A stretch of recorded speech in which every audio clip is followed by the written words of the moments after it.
Hare Krishna.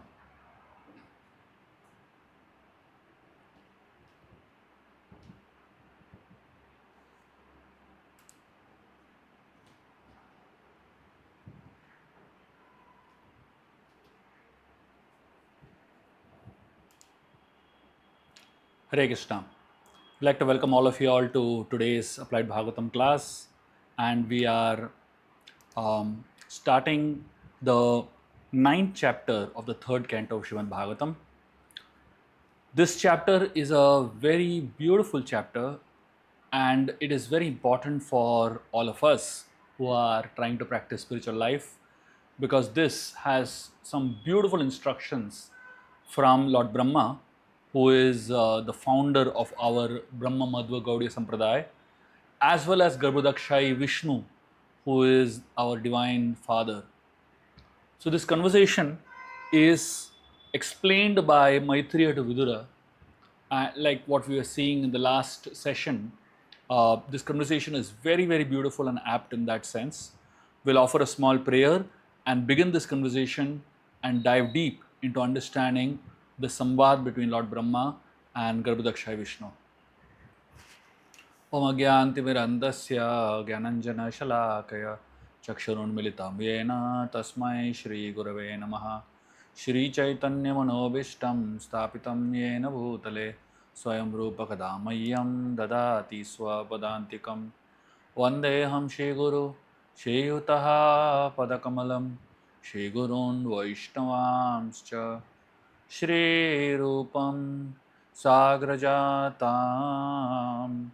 Sahagana Raghunatam Vitam Tam Sajivam Sadvaitam Savadutam Parijana Sahitam Krishna Chaitanya Devam Shri Radha Krishna Padan Sahagana Lalita Shri Vishakan Vitamscha He Krishna Karuna Sindhu Dinabandhu Jagatpate Gopesha Gopika Kanta Radha Kanta Namostute तप्त कांचन गौरांगी राधे वृंदावनेश्वरी वृषभानुसुते देवी प्रणमामि हरिप्रिये वंशकल्पतरुभ्यश्च कृपा सिन्धुभ्यैव च पतितानां पावनेभ्यो वैष्णवेभ्यो नमो नमः।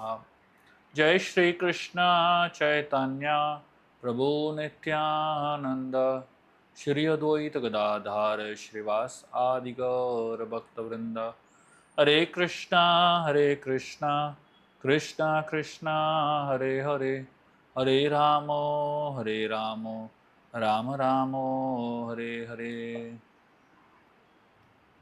Hare Krishna.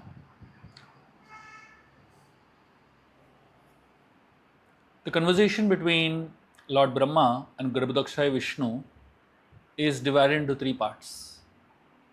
So the way I have understood and I have been able to decipher this conversation from the Śrīmad Bhāgavatam is from 3 points of view. So the first part of the conversation is between where Brahma is telling Lord Vishnu, Garbhodakshayi Vishnu, what are the 4 reasons why a living entity falls. Now obviously now this can be seen from a macro perspective as well as a micro perspective. So when we say fall, it is not necessarily only falling from the spiritual world to the material world, but even falling within the material world. That means someone who is a sadhaka, who is practicing spiritual life nicely, and at some point of time, that person goes through a fall. So how and why that fall happens? What are the 4 steps that lead to that fall? Brahma speaks in the first part of this discussion with Garbhodakshayi Vishnu. The second part of the discussion, Lord Brahma himself gives a solution of how a living entity who has fallen can rise from that fall. That's the second part of the conversation between Lord Brahma and Garbhodakshayi Vishnu. And the third part of the conversation between Brahma and Lord Garbhodakshayi Vishnu is amazing, where Lord Vishnu himself gives 4 steps how a living entity will never fall. So these are the 3 basic concepts that we're going to be discussing. The first 4 reasons that lead to a fall of a living entity, then 4 reasons to help a living entity rise from a fall, and 4 reasons why, or rather how, a living entity can never fall. What are the things that we need to do? So each of these 4 reasons that I'm going to be sharing is in the form of 4 R's. So the basis of this whole discussion I heard from one of my very dear friends, Vrajbi Hari Prabhu, where he shared the 4 R's on how a living entity can fall. But when I read this section of the Śrīmad Bhāgavatam, the 3rd canto, I felt it so amazingly apt. Lord Brahma is exactly speaking the same concept. So I thought it will be great to really collaborate the 2 concepts and share with you all a very simple, powerful, and a very, very impactful way to study for ourselves where we go wrong and what we can do to rectify what we where we go wrong, and what we can do to solidify our devotion. That's what we're going to be discussing. So the first 4 R's on which are the 4 reasons that lead to a fall. The first R is known as reduction. Lord Brahma is telling Garbhodakshayi Vishnu, "Oh my Lord, persons who are bereft of all the auspicious performance of chanting and hearing about your transcendental activities are certainly unfortunate and are also bereft of good sense. They engage in inauspicious activities, enjoying sense gratification for very little while." So, as I'm going to be sharing with you all verses from the Śrīmad Bhāgavatam, this is verse number 7 of the 9th canto, 9th chapter of 3rd canto. As I'm going to be sharing verses, I'm also going to be explaining how I have understood that verse from the point of view of the 4 R's, and that way we will sync everything together. In your hand notes, whoever is watching this video, if you have access to the hand notes, you will see where in the notes I have described in great detail about these 4 concepts, and you will be able to see these pointers very clearly mentioned there. It will be easy for you to relate to it and connect with it, okay? So the first one is reduction in auspiciousness and increase in inauspiciousness. This is the first reason why a living entity falls. This is not necessarily always in terms of reducing the number of rounds we chant, but reducing in the intensity and quality. This is the first step in falling. After reduction, the second step in falling is known as reasoning. Lord Brahma is telling Lord Vishnu something very beautiful. He says, "O great actor, the Lord, my Lord, all these poor creatures are constantly perplexed by hunger, thirst, severe cold, secretion and bile, attacked by coughing winter, blasting summer, rains and many disturbing elements, overwhelmed by strong urges and infatigable anger. I take pity on them and I am very much aggrieved for them."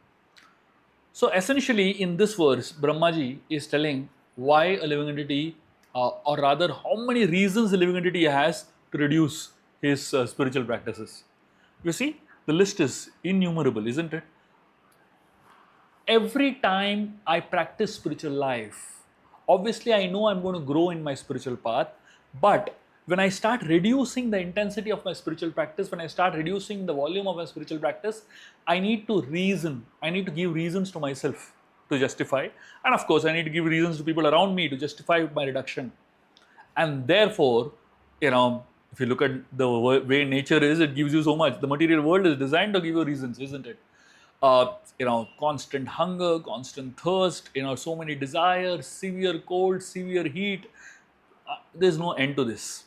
So, first we reduce our intensity, we reduce our chanting, we reduce our spiritual practices, and to justify the reduction, we give reasons.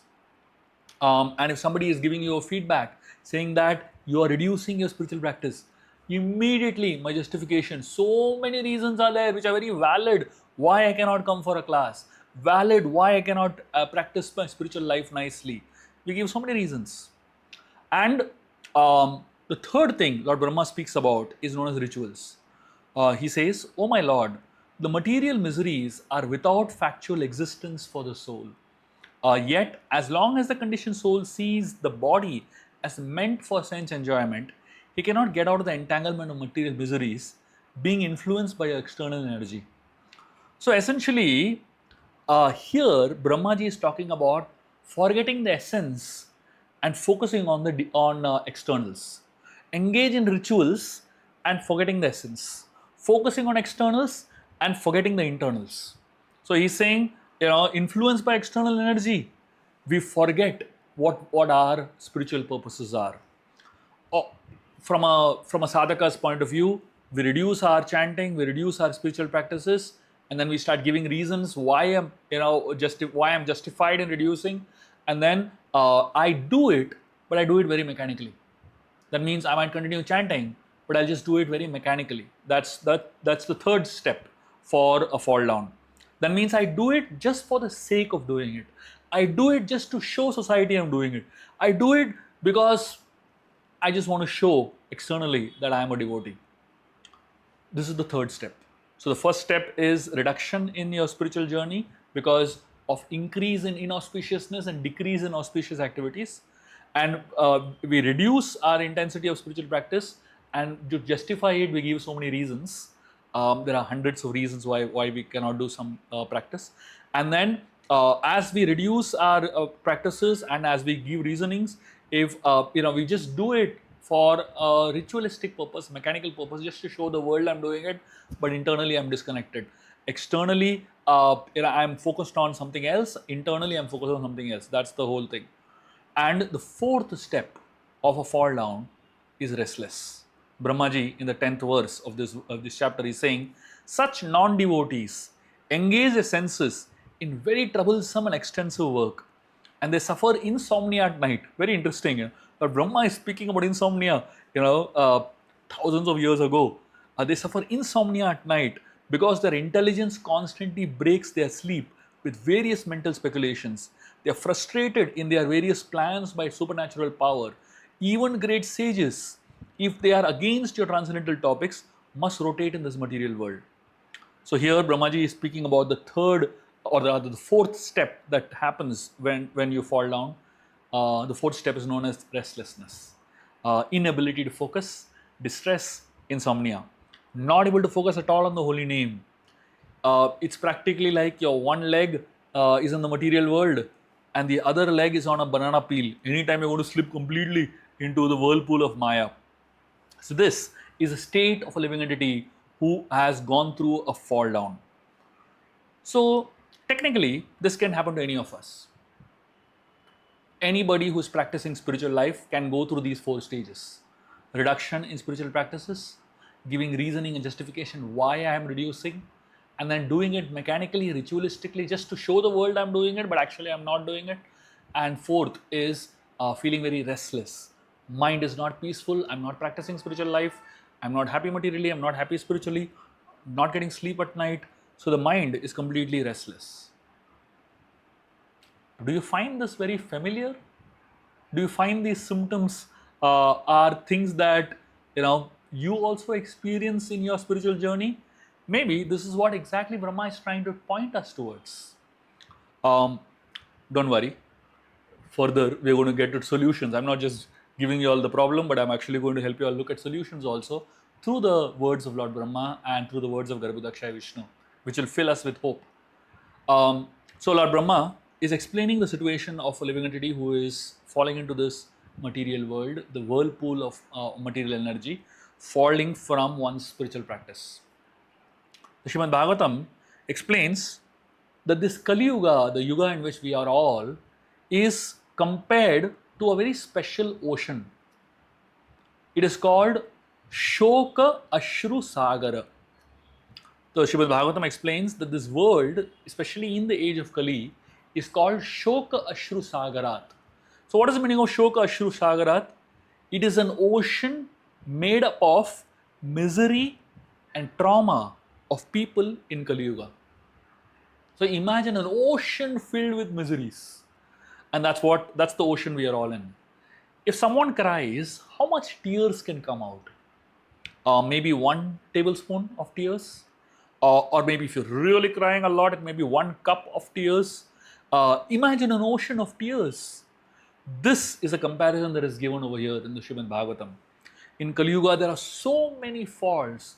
You don't have to search for faults. Just like you don't have to search for salt in a salty ocean, Similarly, you don't have to search for faults in Kali Yuga. Kali Yuga is filled with faults. Similarly, in this Kali Yuga, there is so many faults and there is so much struggle here. Krishna uses the word karshati in the Bhagavad Gita. He says, Mamai vansho jiva loke jiva bhuta sanatana mamai manashastani indriyani prakriti stani karshati. So he's speaking about how the living entities in this world are struggling with their senses and their mind. A lot of struggle going on with the senses and the mind. In this struggle, Krishna appears with his representatives and gives us an opportunity to come out of this struggle by giving us so many amazing spiritual practices, so many festivals, so much of association of devotees. One time in New Vrindavan, one devotee was sharing about how he became a devotee. This is in America. This is the story in the 70s. This devotee, before he became a devotee, he used to be a contract killer. And his job was to kill people. That was his job. And he was waiting for his target in a car. And while he was waiting for his target in a car, a book distributor happened to walk around and he saw this man and he happened to come towards him. And this man saw this book distributor smiling blissfully, distributing books. And this man, anyway, he had to wait for his target, so he had some time to pass. He called the book distributor and he began to talk to him. And he asked him one single question. He could have asked him so many questions. He asked him one question, very specific. The question was, why are you so happy? To answer a question like that for a devotee, the devotee could say anything, right? He could say, I eat prasad, therefore I'm happy. Or he could say, I'm going back to the spiritual world, therefore I'm happy. I'm chanting Hare Krishna, therefore I'm happy. But this brahmachari, he was a brahmachari in ISKCON, and he said something fascinating. He gave a very fascinating answer. You know what he said? He said, I am happy because I have only 2 sets of clothes. The answer struck this man. He was shocked because he was doing all this contract killing because he wanted so much money, so that he could get so much money. But in spite of having so much money, he was miserable. And here is a person who is saying, I only have 2 sets of clothes and I'm happy. And he's saying, because I have 2 sets of clothes, I'm happy. So, this man was so impressed with this devotee and the answer that he gave, that eventually he went on and joined the temple. He became a wonderful devotee, and now he is doing arti in a temple, living a very simple life. Probably he also has 2 sets of clothes. This is a very beautiful way of looking at it. How the world is karshati. There is so much of struggle in this world, but the path of Krishna consciousness actually helps you free yourself from so much of struggle. Krishna is there to fill our lives with so much rasa. There was a man in London. He was a doctor, and his name was Shakil Hussain. And obviously, he had no idea who Krishna was. One day, he happened to see the painting of the Rasa Leela of Krishna. Just a painting. When he saw this painting, he said, this painting has so much life in this painting. He was amazed, and that attraction towards that painting of Krishna's Rasa Leela attracted him towards Krishna. So Krishna has filled our life with so much rasa. Song, dance, taste, smells, knowledge. This man was from a religion where there was no taste, no colors, no variety. When he heard Kirtan for the first time, he began to dance. He experienced all this for the first time in his life. But most of us, we experience it so much, almost as a festival that is there happening on a daily basis. But we take it for granted. And when we take things that we have for granted, that's when we start losing it. And that's when we get into this mode of reduction, reasoning, ritual, and restlessness. Now, how do I get out of this? Lord Brahma, he then goes on to explain 4 steps to get out of this fall. These are 4 steps how to rise from a fall. So we saw 4 steps how we fall. Now we're going to see 4 steps how to rise from a fall. Lord Brahma, he essentially talks about reversing the 4 steps that he just spoke. Exactly the 4 R's that we do to fall, the same 4 R's we do to rise. What are the 4 R's that we do to rise? First is reduction. Brahma is the original spiritual master of our sampradaya. And being the original spiritual master of our sampradaya, he is teaching us the way to rise from a fall through these beautiful series of 4 verses that I'm going to share with you all. Amazingly, Brahma is explaining to us what we need to do. The first, basically we need to accept our state that we are fallen. And now I need to rise back. So what do we do to rise back? Brahma, the first verse he says, this is 9.11, the 9th chapter, 11th verse. Where Brahma says, "O my Lord, your devotees can see you through the years by the process of bona fide hearing, and thus their hearts become cleansed, and you take your seat there. You are so merciful to your devotees that you manifest yourself in the particular eternal form of transcendence in which they are always think of you." So the first step to rise from a fall is reduction. So the reason we fall, the first step is reduction, and the way we rise from a fall is also reduction. But what is this reduction? So in the first one, the first step when we fall is reduction in intensity, reduction in number of rounds of chanting, reduction in our practice of spiritual life. Here in a rise from a fall, the first step is reduction, but it is reduction of mundane hearing and increase bona fide hearing. Reduce inattention and increase attention. Reduce scrolling during chanting and reduce aparad when, while we're chanting the holy names, and increase Shuddhanam, increase attentive chanting. So this is the first step to overcome a fall or rise from a fall. Brahmaji is telling here, anytime you find yourself struggling in your spiritual life, simply ask yourself, what is the quality of my hearing? Invariably, you will realize the quality of your hearing has gone down. The first thing that you need to do is start hearing again. The first step you need to do to get a hold of your spiritual life again is start good quality Shravanam, good quality hearing. The second thing Brahma says, this is verse number 15 of the 9th chapter. Let me take shelter of the lotus feet of him whose incarnations, qualities and activities are mysterious imitations of worldly affairs. One who invokes his transcendental names even unconsciously at the time he quits this life is certainly washed immediately of the sins of many, many births and attains him without fail. So, we all have reasons why to reduce our spiritual practice. So, the way to overcome a fall, rise from a fall is, we must find reasons why to practice spiritual life. We must find more and more reasons why I need to practice spiritual life. Brahmaji is giving one good reason over here. He is saying, simply by chanting the holy names of the Lord once at the time of death, you go back to the spiritual world. He is telling that anybody who is chanting the names of the Lord even unconsciously gets benefited. So, Brahmaji is giving us reasons to take shelter. And actually, there are many people who are trying to pull us out from the path of Krishna consciousness. One of the reasons why a divinity falls down is because of bad association. People are trying to pull you out of the path of Krishna consciousness. So we must give them reasons. Instead of giving reasons why I cannot practice, why I need to reduce, we must start giving reasons to them why I cannot come with you.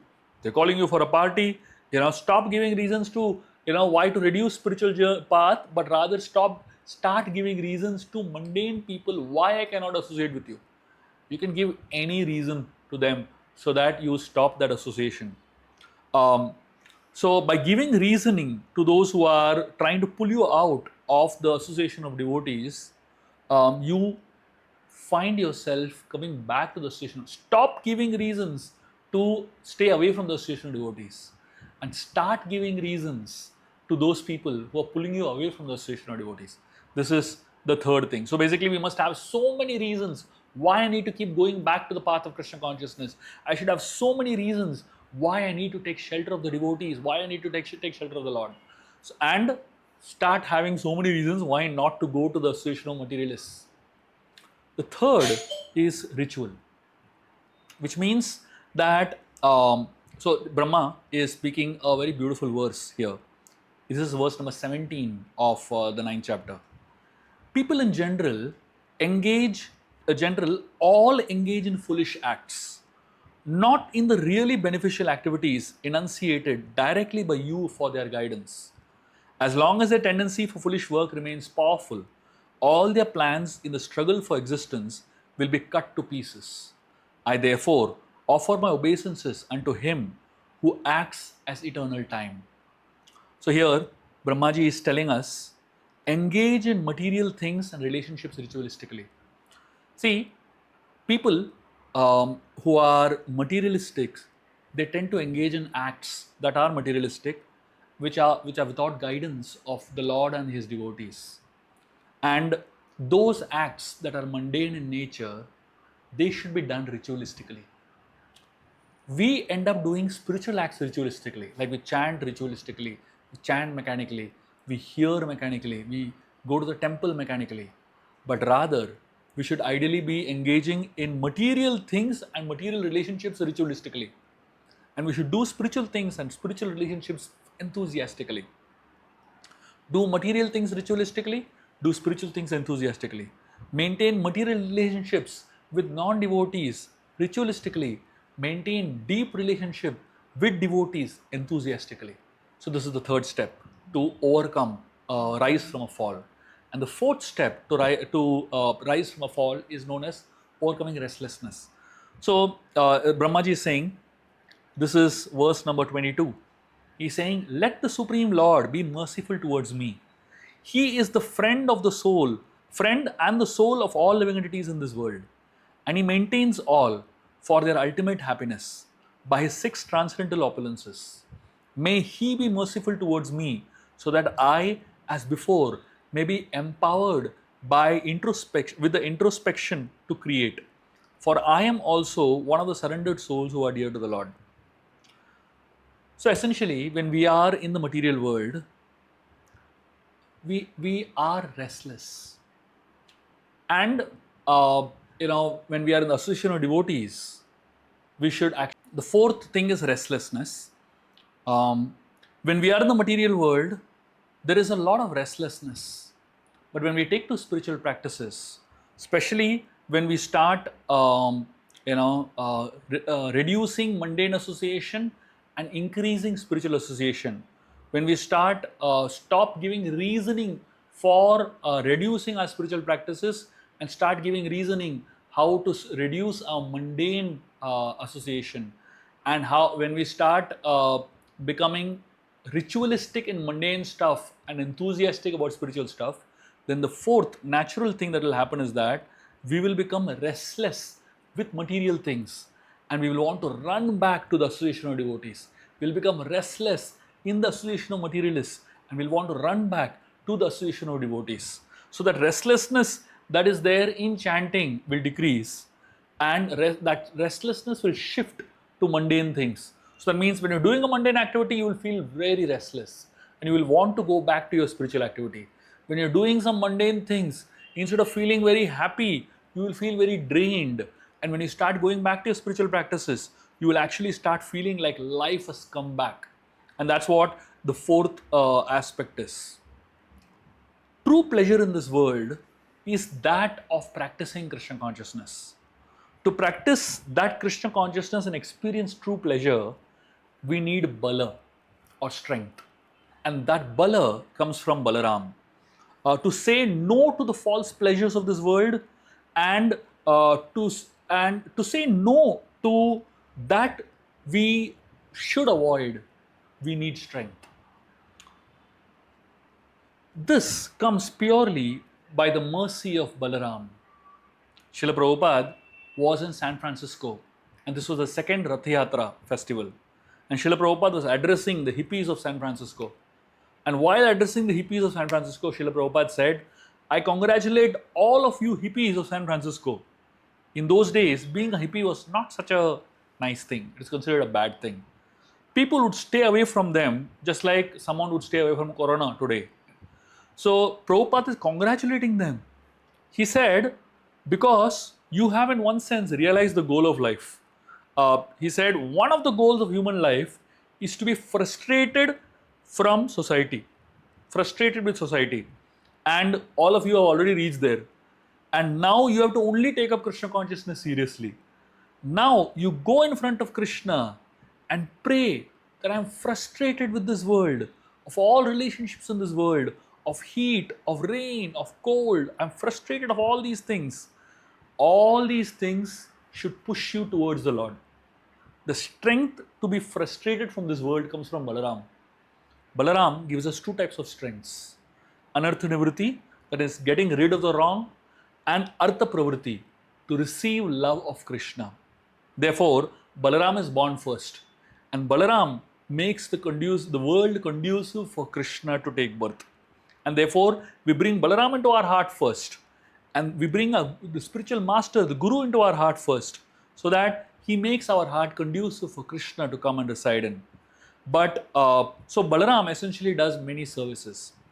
There are, of course, from a spiritual point of view, I just mentioned what are the services that he does. But from Krishna's point of view and the Vrajavasi's point of view, Balaram does some beautiful services. When Krishna went to Mathura with Akrur, there is a story in Gopal Champu of Jiva Goswami. Kamsa was thinking that Krishna was able to kill all the Rakshasas in Vrindavan because that was his hometown. And let me bring him to my home ground, which is Mathura. And here I will defeat him. So he sent Akrur to Krishna and brought Krishna to Mathura. But the biggest hurdle that Krishna was facing, when he was coming to Mathura, was something very interesting. His tension was not Kamsa at all, but his tension was how to make the Vrajavasis return back home without him. He was in great anxiety, There's some people, when you try to give them hints, they don't understand hints. Like if somebody has come to your house and you're giving him many hints to leave the house, but they don't get it. So similarly, Krishna was trying to give Nanda Maharaj many hints that, like say for example, Krishna was telling Nanda Maharaj that Mathura Vasis have asked me to stay. Nanda Maharaj says, fine, we will also stay. Krishna is saying, they are only asking me to stay. They don't have arrangements for you. Nanda Maharaj says, no, don't worry. I will stay a little away in some hut. Krishna says, how will you stay there? Then who will be with Yashoda in Vrindavan? Nanda Maharaj says, Yashoda also will be with me. I will bring her also here. Krishna says, how will the cows survive without y'all? Krishna was like really struggling to make Nanda Maharaj understand, Baba, please go home. Nanda Maharaj is Krishna's father after all. Nanda Maharaj says, what do you think? Our cows can remain without you? You are telling us that how the cows will stay without us. But my question is, how will the cow stay without you? Krishna says, Subal looks like me. So if he goes in front of the cows, they will think that I am there. Nanda Maharaj says, he may look like you, but the cows are not fools. They recognize you by your smell. Subal doesn't smell like you. Krishna says, I'll give my clothes to Subal. If he wears my clothes, he will smell like me. Nanda Maharaj says, you can give your clothes to him, but how will you give your voice to him? The cows return from grazing only when they hear your voice. Now Krishna had no logic left. He began to cry and he went inside.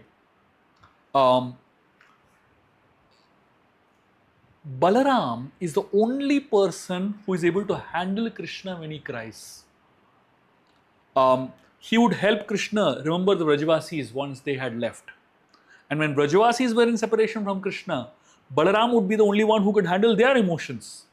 So these are the two services of Balaram. One service, remind the living entities about Krishna. And second service, remind Krishna about the living entities. And therefore he is called Adi Guru. Prabhupada was once standing in front of the deities and he was telling the deities, please take care of your pujari. because he knew that these people are untrained.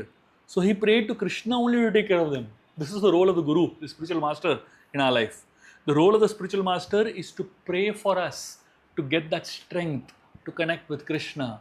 The role of the spiritual master is to put efforts in trying to help us bridge the gap and connect with Krishna, and put efforts in connecting Krishna with us. So this is what Balaram does. So we spoke about the first part where we spoke about the 4 reasons why we fall into this world, reduction and spiritual practices. We spoke about reasoning, justifying the reduction. Then we spoke about doing things ritualistically, and the 4th thing we spoke about is restlessness that comes as a result of reduction in spiritual practice. Then we spoke about the 4 steps that we need to do to overcome a rise from a fall. The same 4 steps. We start reducing the mundane connections, and we increase spiritual connections by hearing to begin with. And then the second thing is that we give reasoning to mundane people why we cannot be there, and we find more reasons to take up spiritual life more seriously. The third thing is that we do material things ritualistically, maintain material relationships ritualistically, and become more enthusiastic about spiritual things and spiritual relationships. And then the 4th thing we said is become restless in doing mundane activities and material activities and being in the material realms, and become enthusiastic about being with the devotees and practicing spiritual activities. These are the 4 steps for a fall and to rise from a fall. Now we're going to see 4 things that Garbhodakshayi Vishnu speaks on how one can grow and never fall. So these are 4 powerful things that Garbhodakshayi Vishnu is sharing with Lord Brahma. The first step is called realization. Garbhodakshayi Vishnu speaks a very beautiful verse, the 30th verse of this chapter.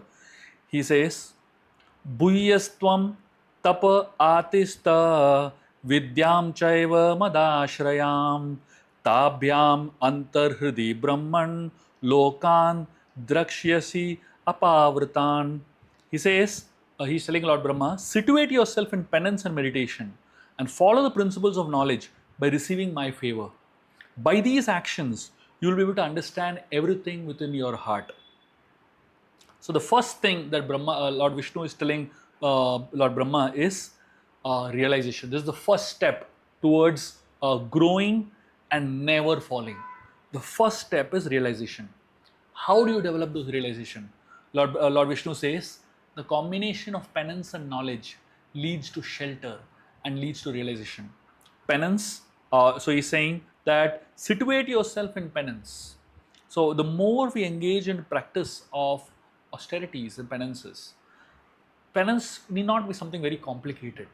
Penance could be something as simple as every single day taking a prescription, taking a vow to chant certain number of rounds. That's a penance. If there are so many reasons why you cannot chant, but I have decided means I will do it.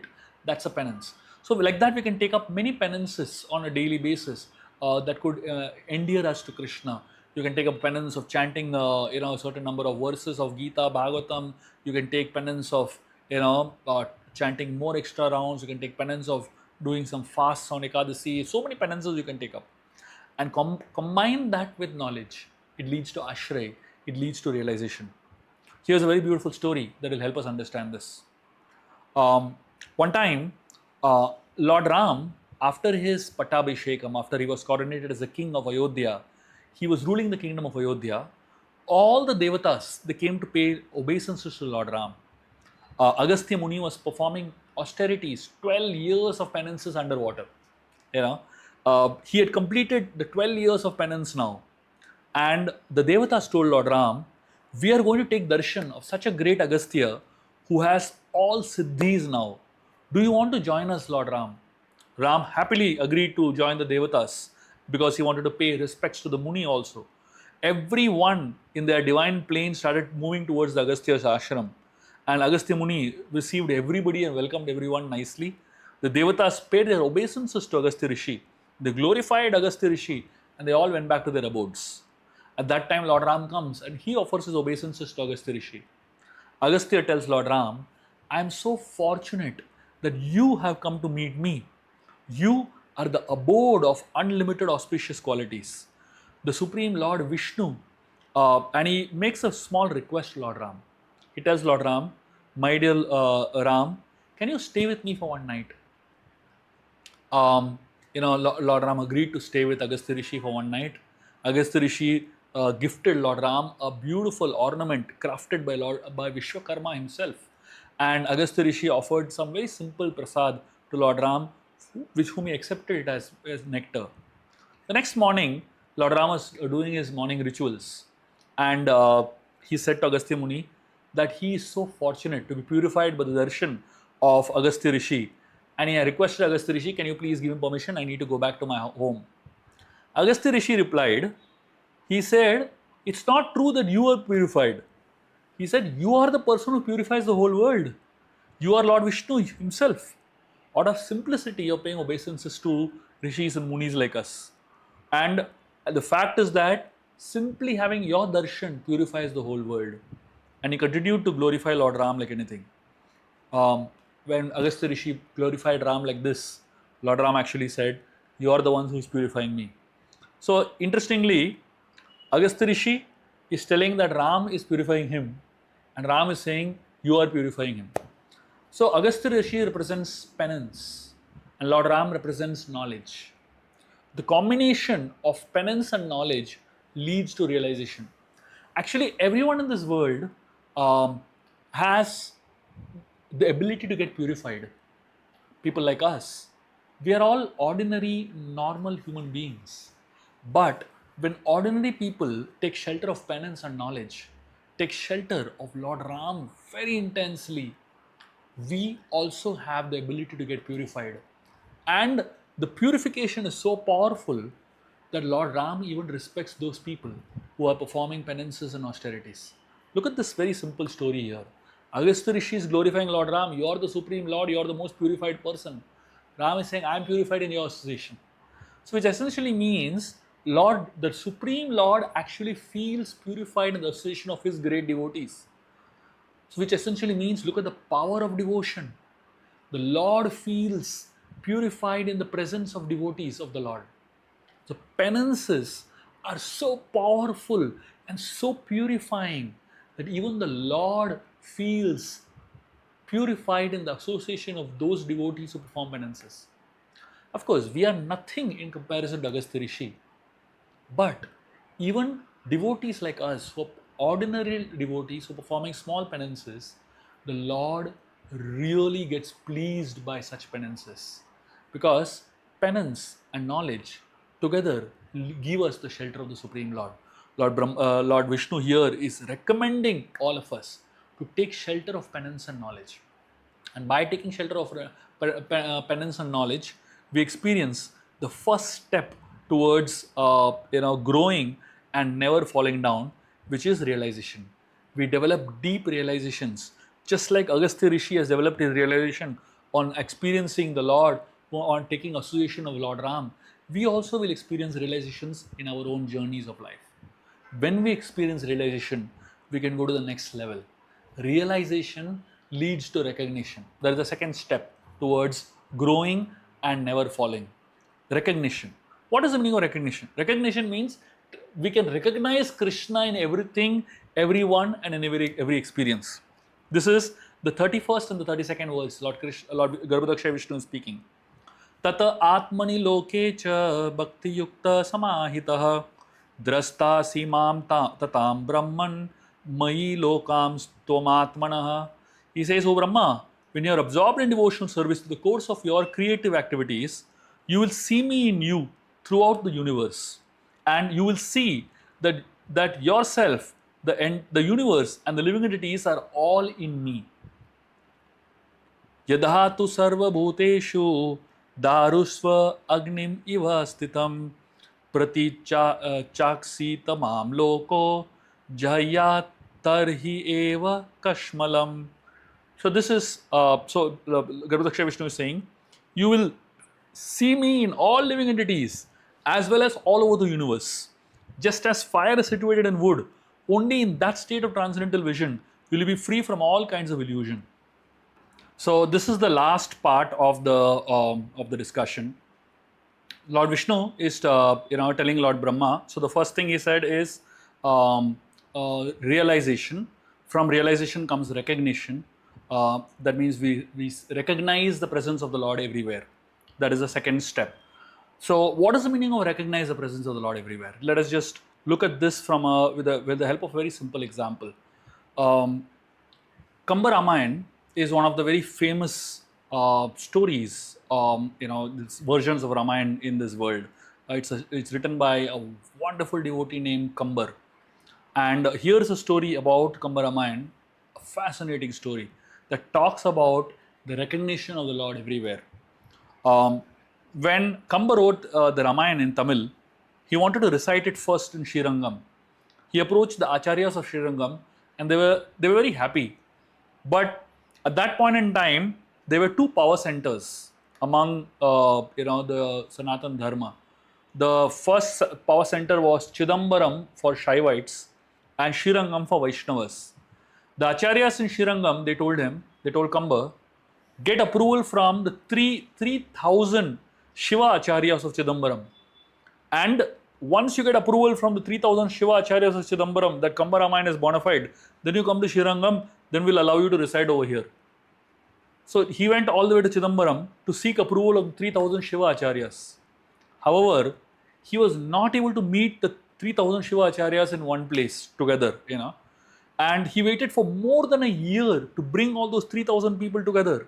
And he was so frustrated. He went to the temple of Govindaraj Perumal, one of the presiding deities in Chidambaram. And he paid obeisance to the Lord and he prayed to the Lord. He said, my dear Lord, I am frustrated. Please give me the way to find out how I can get these 3,000 people together in one place.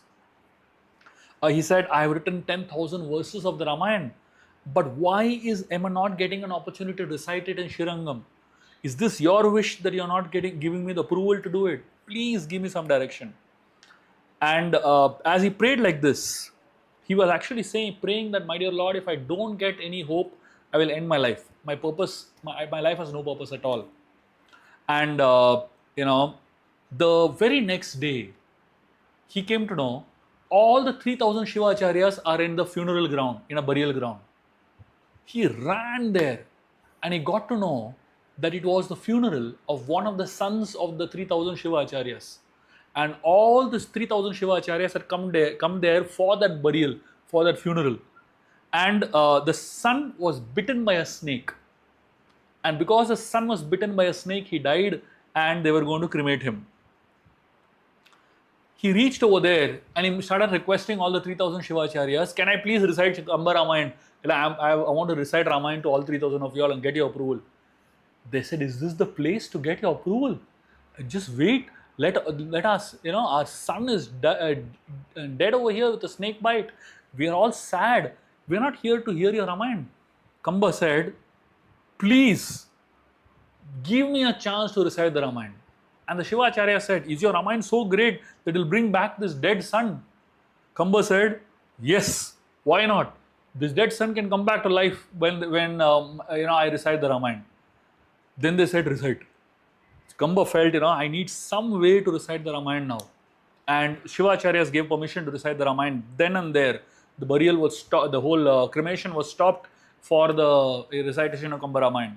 And he began to recite from Balakand all the way to Sundarakand, where this child was still dead. The Shiva Acharyas had lost their hope because it is practically this last part of. Then in the Yuddha Kand, when Kambar started reciting, he started reciting the section where Lakshman and all the Vanara warriors fell unconscious due to the Nagapash of Indrajit. And at that time, as he was reciting that, a divine light came from the sky. Garuda and the effulgence of Garuda from the body of, released Lakshman from the Nagapash. On hearing this incident of Kambar, from the Kambar Ramayana, the dead boy came back to life. And this incident, it was so shocking. All the Shiva Acharyas were shocked to see this. And all the 3,000 Shiva Acharyas endorsed Kambar's work as true and accepted it. And once Kambar got recognition from Chidambaram, the 3,000 Shiva Acharyas, he came back and in Shirangam he was allowed to recite Kamar Ramayana. And this way, the whole idea of how Krishna is everywhere, Ram is everywhere, we only have to recognize him. He gives us life. One of the names of the Lord, he is known as Pranada. Pranada means he gives life to those who have no life. What is the meaning of life? Life is not just about a dead body coming back to life. Life also means life in Krishna consciousness. Life, Srila Prabhupada always said that having Krishna is life and having no Krishna is death. So mundane life is actually death, and having Krishna in one's life is actually life. And this way, the second concept of recognition of the Lord everywhere around us and understanding the presence of Lord in every situation of our life is so important for us. So first is realization that comes with penance and knowledge, and then from that realization comes recognition that we can recognize the presence of the Lord everywhere. And the third thing after that is renunciation. That means this vision, this recognition that the Lord is everywhere, it frees one from the illusion of the body. Garbhodakshayi Vishnu in 33rd verse he says, Yada rahitam atmanam bhutendriya gunashaye swarupena mayopetam pashyan swarajam richati.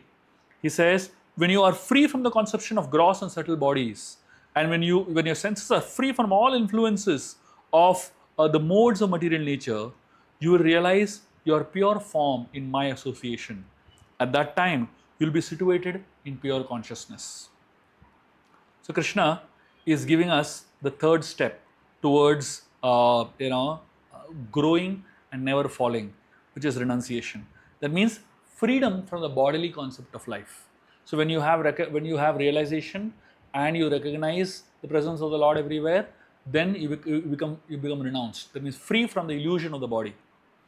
In that Kamar Ramayana that we just spoke about, Kamar describes the appearance of Shurpanaka in Panchavati to meet Lord Ram. Shurpanaka is someone who gives trouble to even sages and even the demigods.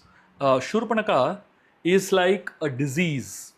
It is explained with a red hair and a body like Rahu. Shurpanaka is compared to Rahu. Why is she compared to Rahu? Because just like Rahu was wanting to taste nectar by cheating Lord Narayan, similarly Shurpanaka had come to taste the nectar of Ram by cheating him. Secondly, just like Rahu had got his head cut because he had cheated the Lord, similarly Shurpanaka got her nose cut because she tried to cheat the Lord. And thirdly, Rahu had eclipsed the sun and moon, just like the Rahu eclipses sun and moon regularly. Similarly, Shurpanaka is trying to eclipse Ram and Lakshman, and therefore Shurpanaka is compared to Rahu. So Shurpanaka came to the banks of the Godavari river and in Panchavati, and she fell in love with Lord Ram. Such was the beauty of Lord Ram. And as Shurpanaka, she saw the beauty of Lord Ram, she was mesmerized. She started thinking, who is this? Is this Manmadan? Is this Kamadev? But Kamadev does not have a human body. His body was burnt by Lord Shiva. Then she said, is this Indra? But Indra has 1,000 eyes, he only has 2 eyes. Is this Lord Shiva? But Shiva has 3 eyes, he has only 2 eyes. Is this Lord Narayan? But Narayan has 4 hands, he has only 2 hands. Whoever he is, she said, I love him.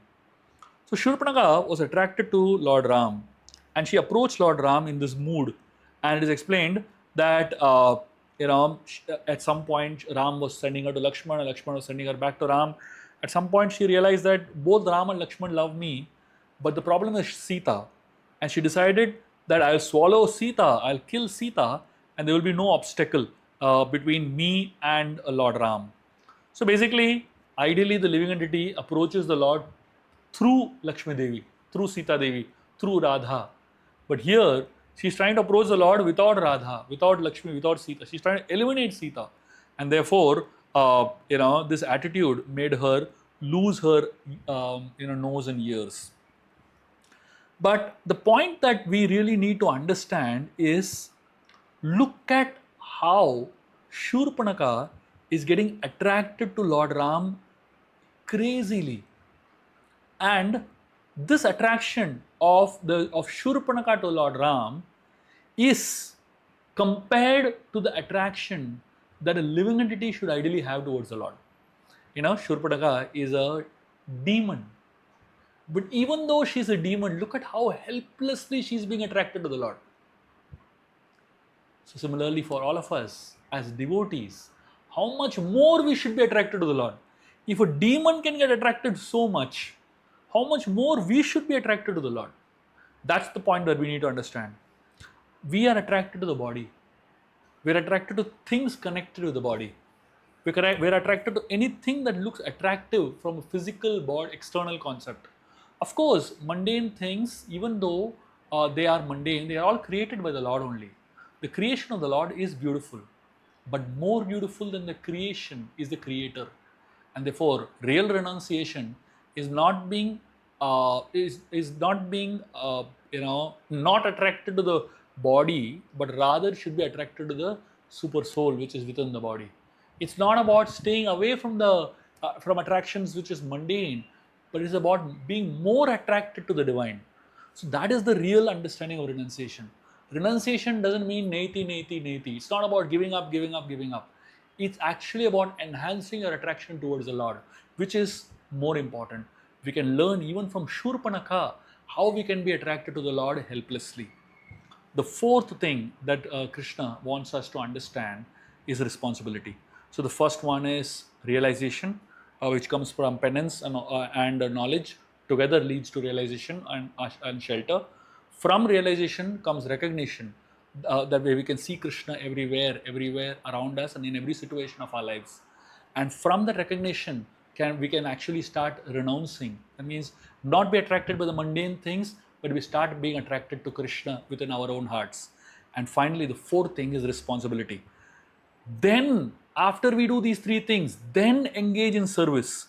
You will be empowered with and passion won't bind you. Lord Vishnu is telling this to Lord Brahma. So that means if you have realization, if you have recognition of the Lord everywhere, if you have renunciation, overcoming the illusion of the bodily concept of life, then you can take up responsibilities, and that service, that responsibility will not bind you, but it will liberate you. You will feel empowered. A lot of times when we do services, we actually get bound by those services, right? In the sense, we become proud of our services, or we get attached to the service, or we become very arrogant in our services because of the skills or talents or abilities. But Lord is giving us the formula by which we will not be arrogant, we will not be passionate and bound, but we will rather be empowered and liberated by the service. But that is when we take the service as a responsibility. Lord Vishnu is telling Lord Brahma,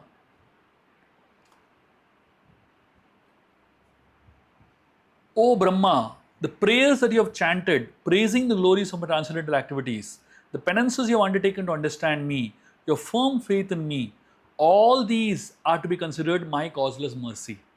I am very much pleased by your description of me in terms of transcendental qualities, which appear mundane to mundaners. I grant you all benediction in your desire to glorify all planets by your activities.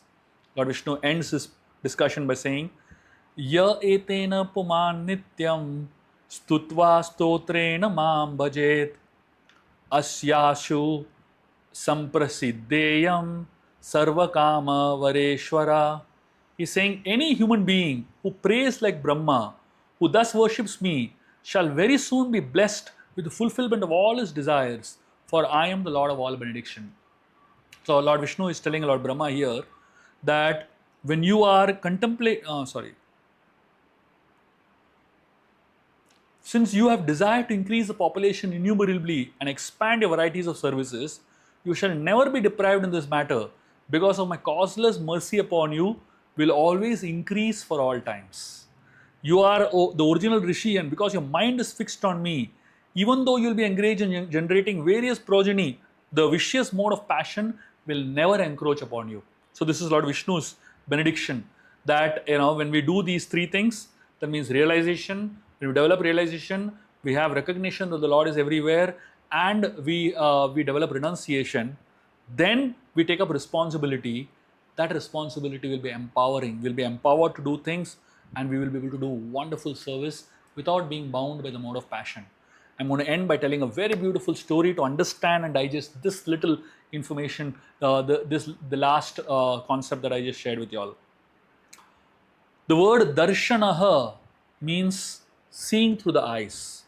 The word sudarshanaha, su means sweetness. Sudarshanaha means it gives joy and sweetness to the eyes by having darshan of the Lord.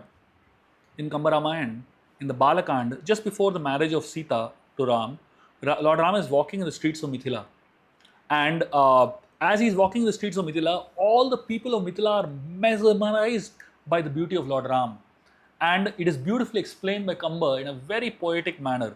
He says, when Lord Ram was walking on the streets of Mithila, it is explained that Lord Ram, as he was walking through the streets of Mithila, he was everyone was so attracted to the beauty of Lord Ram. Whoever was looking at Lord Ram, they were only staring at that particular part of Lord Ram's body. Those who were looking at the shoulder of Lord Ram, they didn't look at any other part of Ram's body. Those who were looking at the head of Lord Ram, they didn't look at any other part of Lord Ram's body. Those who were looking at the arms of Lord Ram, they didn't look at any other part of Lord Ram's body. Someone was looking at the lotus feet of Lord Ram, they didn't take their eyes off. They were not able to look at any other part of Lord Ram's body. It is explained, the sweetness of each individual body part of Lord Ram is so amazing.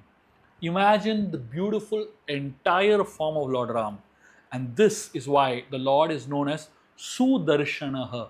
That means he is so beautiful to look at.